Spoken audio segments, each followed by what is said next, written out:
Hey, I'm Cj Baran, songwriter, producer based in LA. Really excited to be here talking with you. I'm obsessed with Safari pedals. It started young. I was 10 when I started my first band. It was called Caution.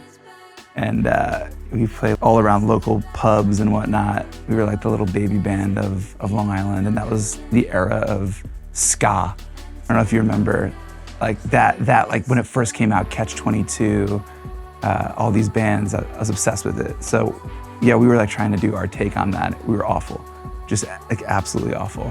But that migrated over to us actually forming a different band once we were in high school. And that band, we ended up signing a record deal, and like right after graduating high school, we kind of went on tour for a couple of years, did that whole thing, and it was fun.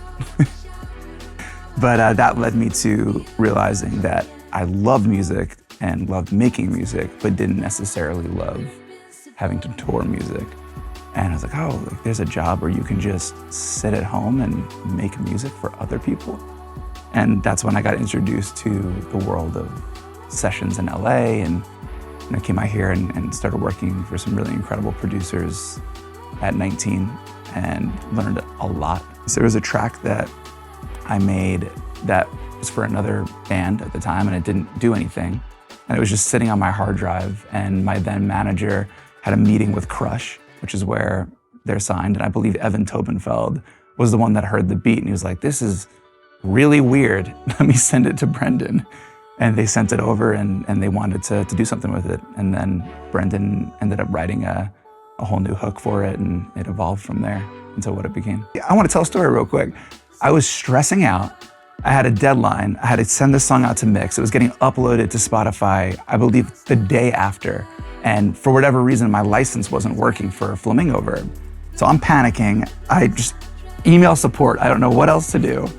And within like an hour, you, the founder, creator, hits me back, and you sorted it out. And I got it in. I was able to print the stem out to mix and made it. And I don't know, I just think that's awesome and so rare. I love using Time Machine. Yeah, I used to use vinyl for everything, and sometimes it still works, but I don't know, there's a sauce, it's a salt about Time Machine. And I love cranking the input and lowering the output and having some saturation with that. And lately I've been pairing it a lot with Gorilla Drive and just kind of making like really meaty, beefy, especially drums, especially like live drum stuff that I have. If I want to just make it sound a little cooler or just a little punchier and beefier, that's my go-to combo now. And Flamingo Verb, I've been putting honestly everything. I use it on verbs a lot, or on vocals a lot.